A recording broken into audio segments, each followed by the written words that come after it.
rest of the world. So it's very important to know about the classical thought so that it will be easy for you to communicate with Chinese people, or it will be easier for you to understand the Chinese culture and the economy or the politics. So first of all, we are going to talk about 100 schools of thought, which happened during this time. Okay, what's wrong with this? Anyone remember this period of history? The spring and autumn period and the Warring States period. Okay, this part of history was from 770 year BC till 221 BC, okay, which belongs to the Zhou dynasty. Remember the Zhou dynasty we learned last time? Yes, yeah, the Zhou dynasty, history part 1, right? We learn about it. So after Xia, Shang, and then it's Zhou.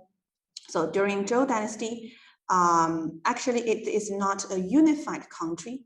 It's not a unified country. So it's consisted with a lot of states, and there were wars, okay, among different states, and so the society is not that stable, and so every state just want to conquer another state, and so that the governors, the kings, the rulers wanted to have some smart people to help them.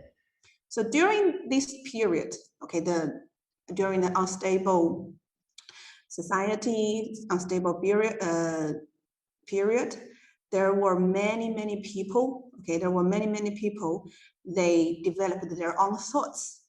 So during that time, there are different schools of thoughts. That's why it's called 100 schools of thought. But today we cannot cover all the thoughts. We cannot cover the hundreds of thoughts.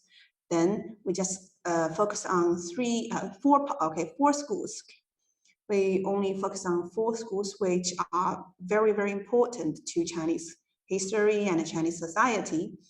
And they are Confucius and Confucianism, and the Tao, this is Lao Tzu, and Taoism, and Han Fei with legalism, and Mo Zi, who founded Moism.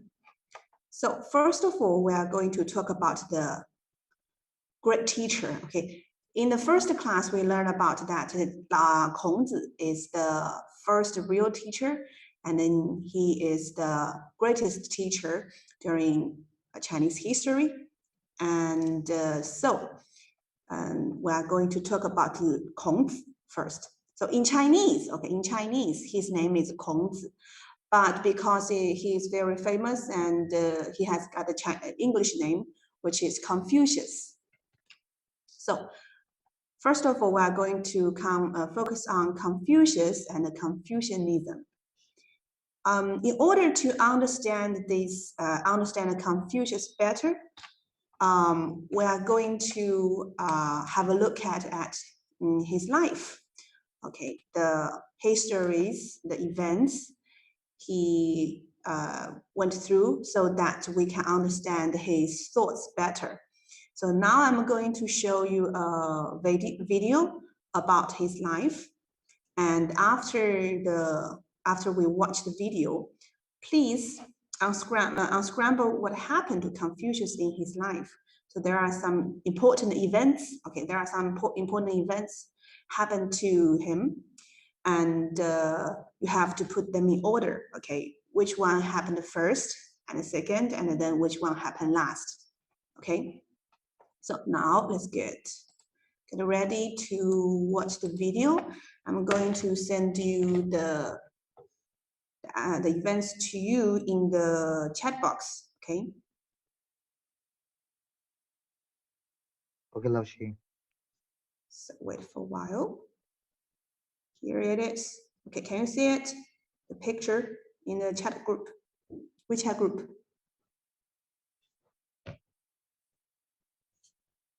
Yes, Lord.